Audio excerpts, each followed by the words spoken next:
Hi everybody, this is episode 3 of my Mount Everest, Mount Lobuche expedition experience. The first one, if you guys recall, if you haven't listened to it, I just covered sort of the starting point, in Kathmandu, how you select an expedition group or expedition team or company, how you get to Lukla. Then from Lukla on, when the fun begins, the actual expedition begins, there are two major considerations in my mind. The first one is acclimatizing your body to the altitude. So I cover that in episode 2. Some of the things I learned, some of the tips that I got along my way. And I'll describe some of those specific experiences in the next episode, because this one I like to cover sort of the cultural aspects, the landscape, the journey, right? From Lukla to the high mountains in the Himalayas, Everest Base Camp, Lobuche, and others. And it's just amazing, right? I mean, even though my other episode about acclimatizing your body and suffering through it, it's not the most fun.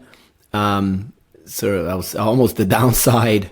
On the upside is the experience. I mean, you're just amazed all the time, right? Sometimes because you're walking on a ridge and you forget that you are at 16,000 feet, right?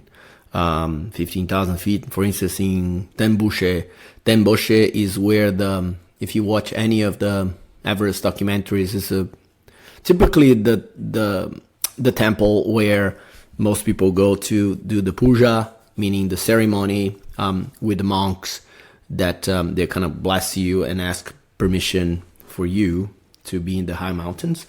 Awesome experience. Unfortunately, I could not record it. I did it.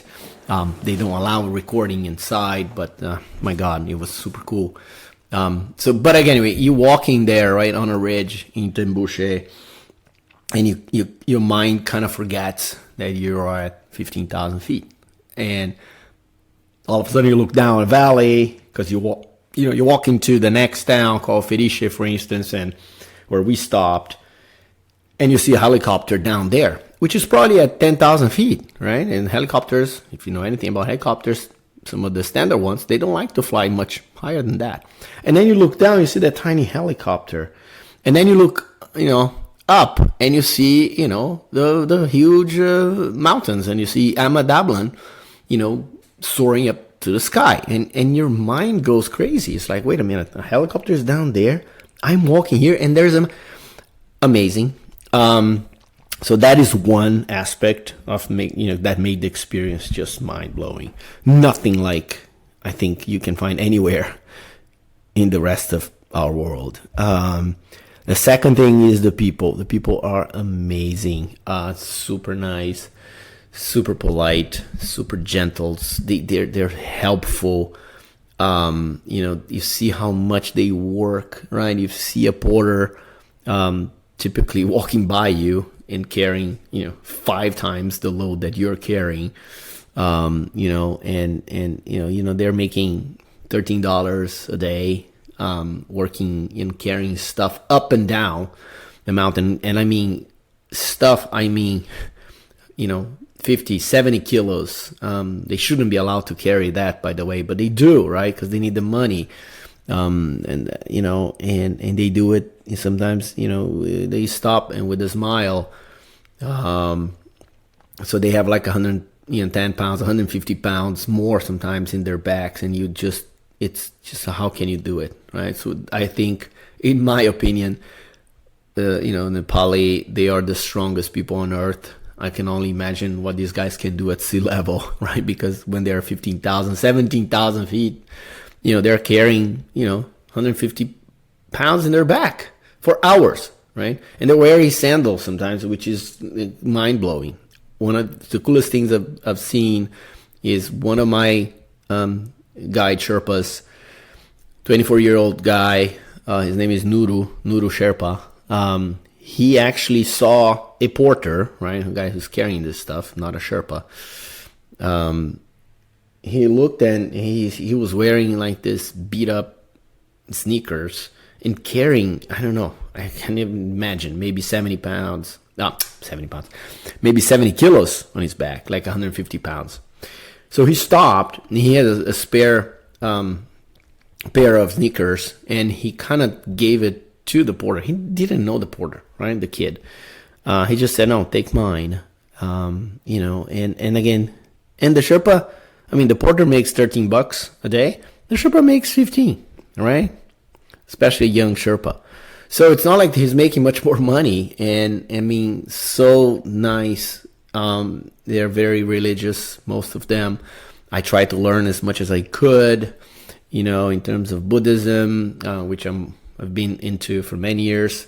But having the experience, you know, of doing with them and asking questions about their culture, about, you know, how they live and their communities and history and even the future, you know, what they think, you know, how they are raising some of their kids, etc. is just amazing. A very cool thing that I learned from one of the doctors in halfway, we stopped at this Felice is called the village, and they have a very small clinic with 3 doctors, one of them from Boston in the US, doing some research for Harvard in terms of the effects of altitude. And so he does ultrasound, and I volunteer. I say you can check me up and in your heart, in your lungs, and then ask a bunch of questions and takes some other measurements.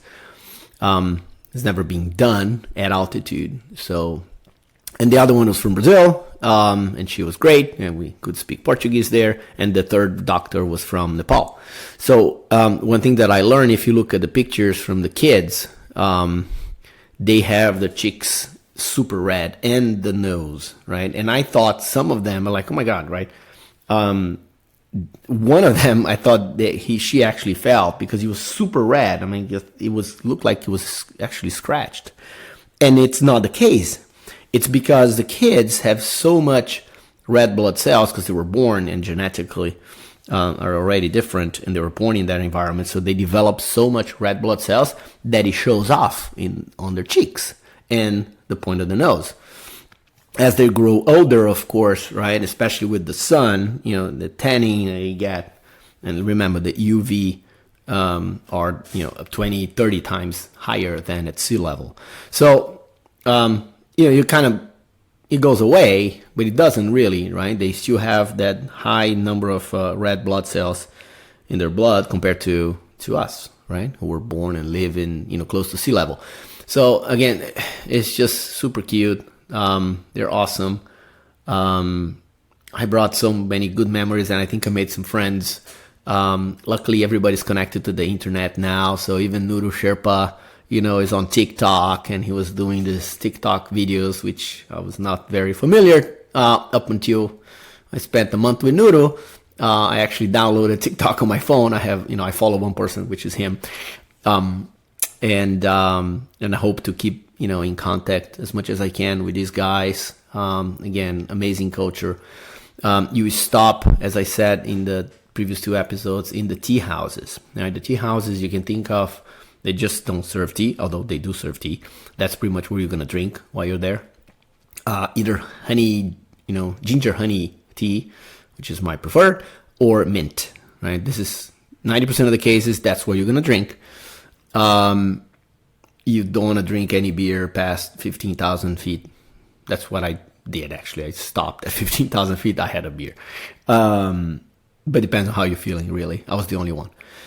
That being said, back to the tea houses. They are, think of it as hotels, very, very simple hotels. They typically have one big dining room that is, you know, you got to have breakfast there, lunch sometimes, and definitely dinner.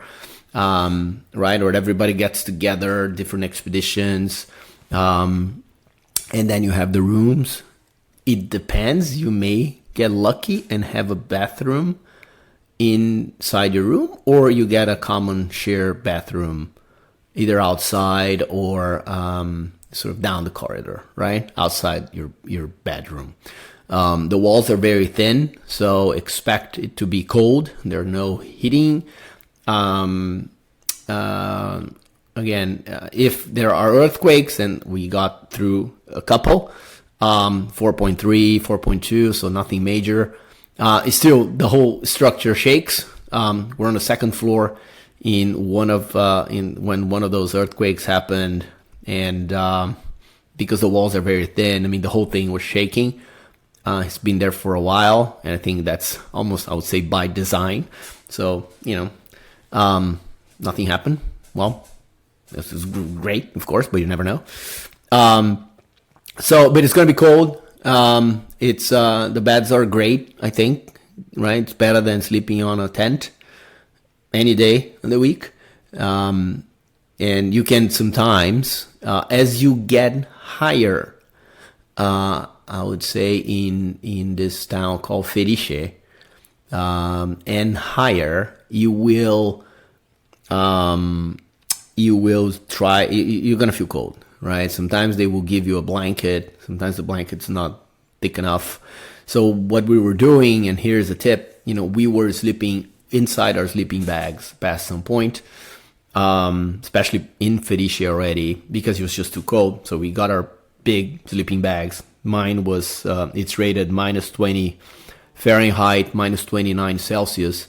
So it's pretty warm. I was still, going up sometimes, even with my puff jacket on, inside the sleeping bag, right, inside my room in the tea house. Again, it gets really cold. And also wearing a cap. So if you're there, even though you're in there, it's covered, right? It's a closed environment, it's a room. It gets super cold in your head. So I was sleeping with my cap on, my little hat. So that's sort of the experience. The food is, I'm biased. I eat anything. I'm super easy. I really enjoyed every meal I had, every day, for about 3 weeks, straight. It's always the same menu pretty much. So what you're going to find is, if I can summarize it, there's a little bit more selection than what I'm going to say, but basically, right, you're going to have tea, as I said, right? And you're going to have a choice of fried rice or noodles in every tea house. Every tea house is like almost the same. It's the same menu. You can select chicken only, veggie, mixed. I always went for mixed, but you never know what you're gonna get. So I wouldn't recommend you get mixed unless you feel good about not feeling sick. I also got mixed. The mix, again, sometimes it's like eggs and cheese and tuna and chicken and some veggies, and sometimes it's like tuna in a can. So I thought I was just eating as much as I could. And that's a lot of protein, so I tried to get it. So you get the fried, and then the interesting thing is you get the desserts. The desserts are always the same. There are basically 3 types, right? It's all, they call an apple pie, which looks like it's deep fried, right? And there's some apple inside, and it's like, what do you call this? An empanada, right? It's not a typical apple pie in the American or English way. Or you have a Mars, the chocolate bar, pie, which is just the same dough, right? Empanada, like you just deep fry it with the Mars inside, or a Snickers bar inside, which is also delicious. Remember that you need a lot of calories, so it's great because you can eat all that junk food, and you're gonna burn it. So if you don't feel sick, recommend you do it, and it's very good. It's a Snickers bar, deep fried, so you can't go wrong with that. You can also choose other options for an entry, like if it's not, noodles or fried rice.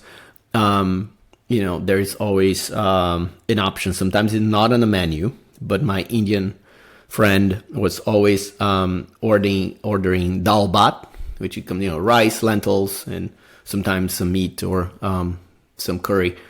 So he always got dal bhat, for 3 weeks straight, because that was the only thing that it was good for him in terms of, being regular and not feeling sick or anything like that. So you can always ask for that, even though it may not be on the menu. so it's a very safe option. But this is pretty much it, right? You get some other alternative things there. You can order chicken, but I wouldn't recommend because it comes with some sauce and, and it's just not a lot of food. I would play safe and either go noodles, fried rice, dal bath, right? And then some of those delicious desserts with lots of tea. So that's sort of the tea house experience. Breakfast, or almost the same menu, but very standard. Omelette, porridge with apple, honey, lots of honey, which is good for acclimatization, I heard, and ginger. So go figure. And it's just amazing. You get to know the people, you get to know the other folks from the other expeditions, you make some friends, especially over dinner when people have more time, until you wake up and you start, the hike next morning. So that is a little bit about sort of the experience over there, culturally, and just spending some time and getting to know people from Nepal, amazing, and people from other, all over the world, because you do find people from everywhere in these 2 months that is sort of Everest season. So super cool.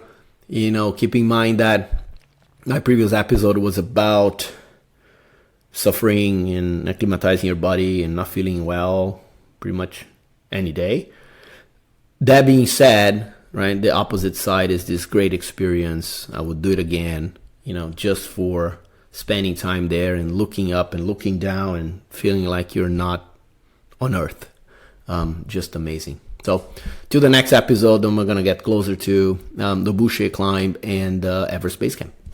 Bye-bye.